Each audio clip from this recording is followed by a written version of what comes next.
어제요. 제가 진짜 황당한 일을 하나 겪었습니다. 밥상 앞에서 나 재혼 한번 해보려고 한다. 이 말 한마디를 꺼냈더니 애들 얼굴이 싹 변하더라고요. 올해 68세, 평생 중학교에서 아이들 가르치다 교장으로 은퇴한 사람입니다. 아내를 보내고 5년 동안 불 끄고 누워 방이 조용해지는 그 순간마다 숨막히는 외로움이 올라왔습니다. 사람들은 그래도 선생님은 연금 많으시잖아요 라고 하지만 속으로는 이렇게 되받아칩니다. 그래, 돈은 조금 있다. 그런데 내 옆에서 이불 펴고 같이 TV 볼 사람은 없다. 어느 날 혼자 TV 채널만 돌리다 노후에도 다시 사랑할 수 있습니다 라는 제목의 영상을 보고 가슴이 묵직해졌고 그날 밤 처음으로 나도 다시 누군가와 손잡고 걸어보고 싶다는 생각을 진지하게 하게 됐습니다. 그러다 딸 성화에 못 이겨 동네 복지관 라인댄스 반에 나가게 됐어요. 거울 속 제 얼굴이 생각보다 너무 늙어 보이더라고요. 웃음기도 없고 눈이 휑한 게 그래 한 번 가나 안 가나 한 번은 가보자.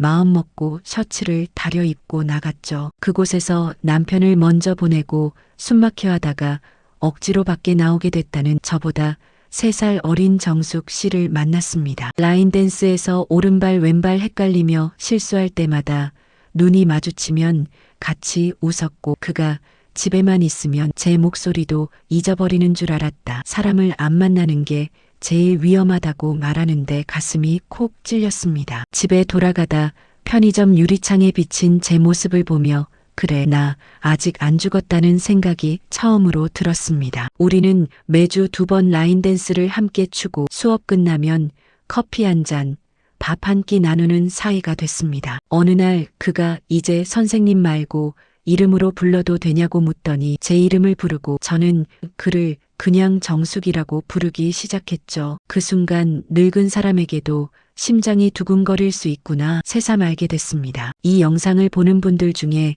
이 나이 먹고도 최근에 심장이 두근거린 경험이 있는지 스스로에게 한번 물어보셨으면 좋겠습니다. 욕심내지 말고 커피 한 잔 나눌 사람 그 정도만 바라봐도 인생이 조금은 달라집니다. 저는 그렇게 조금씩 살아나는 느낌을 되찾았습니다. 시간이 흐르며 우리는 서로의 후회와 지나온 삶을 나눴습니다. 정숙은 남편 떠난 뒤 다 큰 아들만 남고 집에 옷걸이만 덩그러니 남은 느낌이었다고 했고 저는 평생 아이들에게 큰 소리치던 버릇을 집까지 가져와 아픈 아내에게 좀 더 따뜻하게 하지 못한 걸 두고두고 후회한다고 털어놓았습니다. 후회를 나누다 보니 마음이 이상하게 편해지더군요. 그러던 어느 날 정숙이 아이들은 윤호 씨가 여기 다니는 거 알아요? 우리 사이도 얘기해 보셨어요?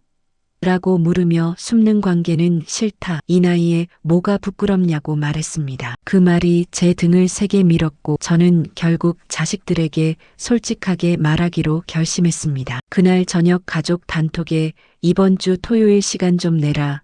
아빠가 할 말이 있다고 메시지를 보냈고 토요일에 큰아들, 딸, 손주들이 다 모였습니다. 떨리는 손으로 물 한 모금 마시고 복지관 라인댄스에서 좋은 사람을 한 명 만났다. 여기 근처 사는 정숙 씨다고 말하는 순간 밥상 위 공기가 확 달라졌습니다. 딸은 이 나이에 여자친구가 생겼다는 얘기냐고 되묻고 큰아들은 엄마 돌아가신 지 겨우 5년인데 벌써 다른 여자 얘기를 하냐며 목소리를 높였습니다. 저는 내 인생에 대해 상의한다고 생각했지만 아이들 눈에는 허락을 구하지 않은 배신처럼 보였던 거죠. 결국 큰아들이 그 여자 아빠 연금 때문에 다가온 거 아니냐고 묻는 첫 번째 반전이 찾아왔습니다. 저는 그 말을 듣고 그래도 날 걱정해 주는구나 하는 고마움과 날 이렇게까지 못 믿는구나 하는 씁쓸함이 동시에 밀려왔습니다. 너희가 걱정하는 건 알지만 아빠를 아무것도 모르는 사람 취급하는 건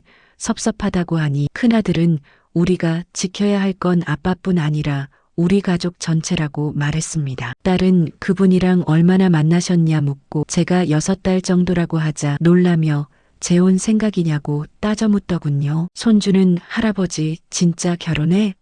라고 묻고 저는 아빠도 사람이다. 외롭고 같이 밥 먹고 병원 갈 사람이 필요하다. 너희는 다 바쁘지 않냐. 그래서 한 사람을 더 가족으로 드리고 싶다고 고백했습니다. 그러자 큰아들은 그분과 이미 돈 이야기도 했냐고 물었습니다. 여기서 두 번째 반전이 시작됩니다. 사실 돈 이야기는 이미 몇 번 나눴고 먼저 꺼낸 쪽은 저도 아이들도 아닌 정숙이었습니다. 그는 우리 나이에는 사랑도 중요하지만 돈 이야기를 빼놓을 수 없다며 자기 얘기부터 꺼냈습니다. 남편이 공무원이라 자기 명의로 들어오는 연금이 있고 적금도 있으며 아들들과 재산 정리도 이미 끝냈으니 윤호 씨 연금에 억지로 붙어 살 사람은 아니다라고 했습니다. 그 말을 듣고 저는 이 사람은 내 지갑이 아니라 나 자체를 보고 있구나 느꼈습니다. 그래서 저도 연금이 평생 남들 월급만큼 들어오고 아내와 모은 돈 일부는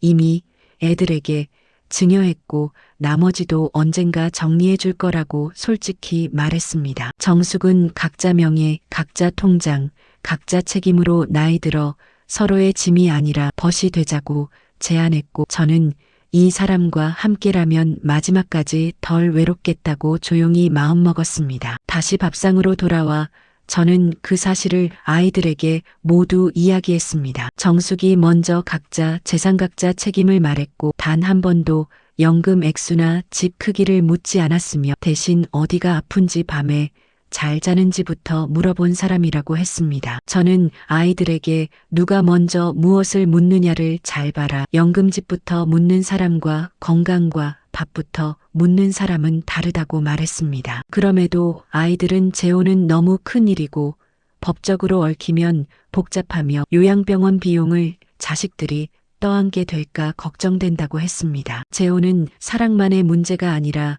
노후 복지 요양 간병이 한꺼번에 얽힌 문제라는 걸 인정하면서 저는 결국 그래 연금 통장 그냥 다 보여주자고 결심했습니다. 그날 밤 서랍을 열어 연금 내역서, 통장 사본, 보험 증권을 꺼내고 다음날 다시 아이들을 불렀습니다. 거실 테이블 위에 서류를 쫙 펼쳐놓고 이게 아빠 인생이다라고 말하며 연금 수령 내역과 금액, 나이 들수록 어떻게 줄어드는지, 유지 중인 실손보험, 집 단기부 등본까지 모두 보여주었습니다. 그리고 몇 년 전부터 아내를 간병하며 혼자 써내려온 재산 계획표를 꺼냈습니다. 집 한 채는 사망 시 자녀에게 퍼센트로 나누고 예금 적금은 먼저 요양과 병원비로 쓰되 남으면 자녀와 손주에게 비율대로 나누고 재혼을 하게 되더라도 배우자에게는 연금 일부만 법적 범위 내에서 제공하고 다른 재산은 기존 계획대로 유지한다는 내용이었죠. 아이들은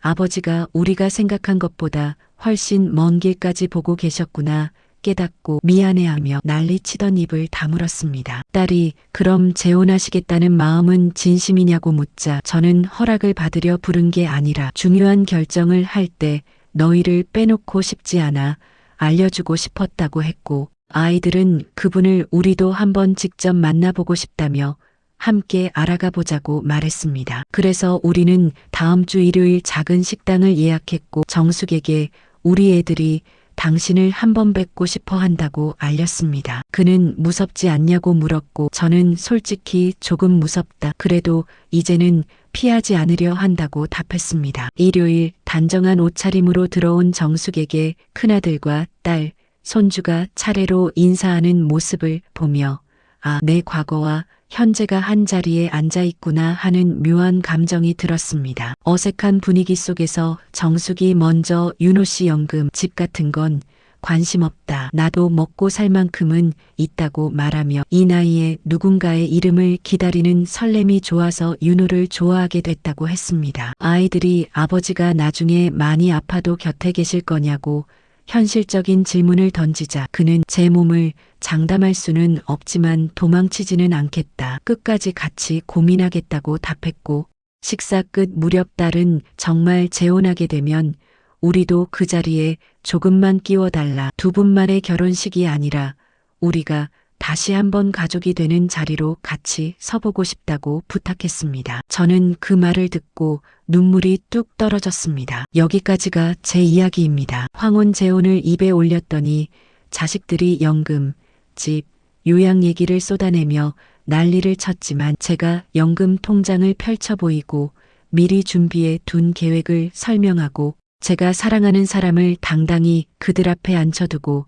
대화를 이어가자 그 난리가 차츰 조용해졌습니다. 조용해진 자리에는 서로를 향한 조심스러운 신뢰가 남았습니다. 이 영상을 보시는 분들 중에 나도 누굴 만나고 싶지만 자식들 눈치가 보인다고 생각하시는 분이 있다면 먼저 나 외롭고 사랑받고 싶다는 마음을 본인이 인정하고 돈 이야기를 숨기지 말고 정리해서 사랑하는 사람과 아이들과 차례대로 나누어 보셨으면 합니다. 당신의 남은 시간은 미안함이 아니라 선물이 될 수 있고 나이 들어도 인생의 주인공은 여전히 나 자신입니다. 주인공이기 때문에 책임도 지고 설명도 해야 하죠. 연금 통장도 마음도 솔직히 펼쳐 보이는 그 과정이 진짜 어른의 마지막 품격이라고 저는 믿습니다. 오늘 제 이야기가 마음에 작은 용기라도 남겼다면 이 영상 아래 구독과 좋아요 한번 눌러주십시오. 나이 들어도 인생의 주인공은 바로 당신입니다.